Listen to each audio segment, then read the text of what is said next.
Speaker John Boehner fielding new questions over the controversy that erupted when he invited the Israeli Prime Minister to speak to Congress about the threat from Iran.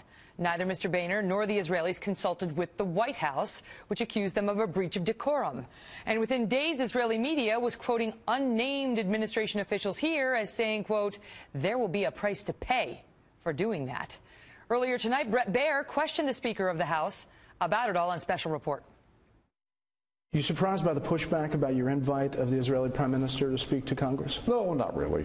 I believe that the Prime Minister of Israel has a strong voice. He believes that the threat of the Iranians having a nuclear weapon is a very serious threat. The Israeli Prime Minister can also talk with some expertise about the growing threat of radical Islam. We've got a serious problem in the world, and the president just wants to act like it's going to just disappear. And so, as a co-equal branch of our government, I don't have any problem at all in doing what I did to invite the Prime Minister to come to Congress and address those concerns. Do you think there's some kind of antipathy in this administration towards Netanyahu? Well, of course there is. They don't even try to hide it. Joining me now, Rich Lowry, Fox News contributor and editor of the National Review, and Joe Trippi, a former Democratic presidential campaign manager and a Fox News contributor. Good to see you both. Hi, Megyn. Good to be with you. Speaking of invitations, Megyn, I don't think you're going to get one to the White House press briefing anytime soon after that junior prom crash. I was saying, he looks like he is a child. Like he's missing the beanie with propeller at the top. I mean, kudos to him for rising up the ranks so quickly. But geez, Louise, I think he started shaving last week. All right, enough on poor Mr. Schultz. Rich, let's start with you. Notwithstanding that accusation that there's open antipathy, they don't like each other. That's what they mean. The White House responded today saying the relationship is as solid as ever. Is that true? Oh, it's ridiculous. It's completely absurd. Everyone knows they've hated Netanyahu from the beginning. They're basically openly rooting at the beginning for someone else to take power in Israel. They can't stand this guy personally. They can't stand him ideologically. Imagine if Ted Cruz were the prime minister of Israel. That's how they regard Bibi Netanyahu. And so, I mean, Joe, they say that they're fine, that they're not going to interfere with the Israeli election. They don't want anything to do with that. And yet we had reports yesterday that this guy, Jeremy Byrd, who was the field general for Obama's re-election campaign, is helping in Israel elect Netanyahu's opponent and to replace the current government there. Pure coincidence? There's no way that Jeremy Byrd has anything to do with what the White House wants or doesn't want. You don't think he would have made a phone call saying, hey, Valerie, is this cool? Absolutely not. You don't. First of all, you don't ask. I've been in this situation. You don't ask permission. You ask forgiveness later on. These are very lucrative contracts. He's a hot commodity, one of the best out there. In 1993, Megyn, right after Clinton got elected, Carville went to work for the Prime Minister of Greece. I went to work for the opposition in Greece, and we had a knockdown, drag-out in that year. And I'm guaranteeing you, neither one of us checked with the Clinton White House about it. Okay, but let me ask you a follow-up question. Let me ask you a follow-up before I go back to Rich. There is a group who's connected to the group that Jeremy's working with, and that group has received over $200,000 of taxpayer money from our State Department. Should they be forced to return that money to the State Department if they're going to partner with a group working against Netanyahu? I don't know. I have no idea who the group is, so I can't comment on that. One Voice is the group that received the $200,000 from the taxpayers. I know what the name of the group is, well, I'm but just I don't know anything about it. Do you believe that since this group that's gotten $200,000 of our taxpayer money is now partnering with a group that's working to bring down Netanyahu, it should be forced to return the $200,000 to the taxpayers?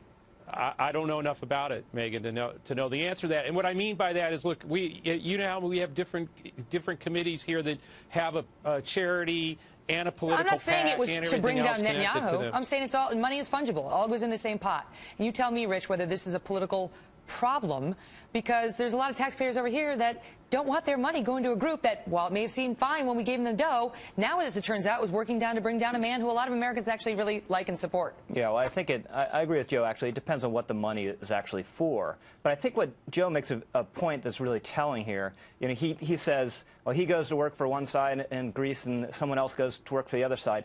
I bet you cannot find anyone significant around President Obama who would ever go to work for Bibi Netanyahu, which again goes to the animosity they have to this man personally and for the point of view he represents. And if the administration were more self-confident in what it's doing with Iran, it would say, please, come address Congress. Let's hear your point of view, because we're going to cut a deal that's going to be so awesome and it's going to put away this nuclear deal, this nuclear program forever. You're going to support it as well. The administration knows that's not true. Everyone knows the administration is desperate to cut a deal, and it's going to be a rotten, papered-over deal if they do get Iran to sign.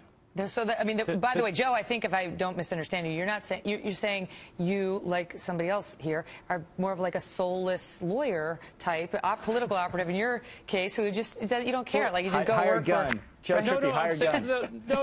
Look, in the UK right now, Jim Messina, who was one of the top people for Obama, is working for Cameron, the Prime Minister. Axelrod and Gibbs are working for the Labor Well, who's working for Netanyahu? No one. So good question. No, I'm just saying. Well, Netanyahu. Look, there are people on all sides doing this, and what I'm saying is Netanyahu. He's the one that hires people. He didn't hire. He hasn't asked me to work for him.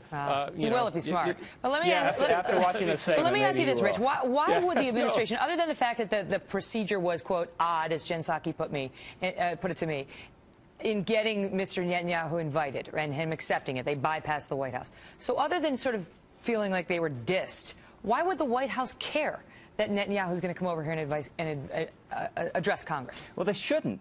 Here we have Iran, who either with its forces directly or through proxies is in the process of taking over 4 countries in the Middle East: Lebanon, Yemen, Syria, and Iraq. Just today, Iran-supported terrorist group Hezbollah kills 2 Israeli soldiers, and we're all having fainting fits over the Prime Minister of Israel, an ally, coming here to talk about our enemies and the Iranian nuclear program.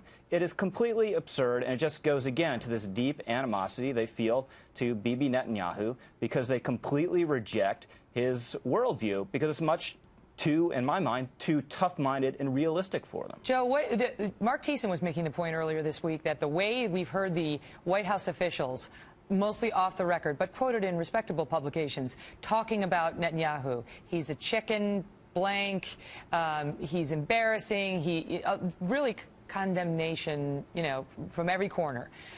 His point was, do they talk that way about the leader of Iran? I mean, they seem to save it for the leader of Israel. Well, look, I don't think they should be talking that way off the record or on background. If you're going to say that, say it on the record and get your name attached to it. None of them are going to do that. It's wrong. They shouldn't have done it. They shouldn't be doing it now.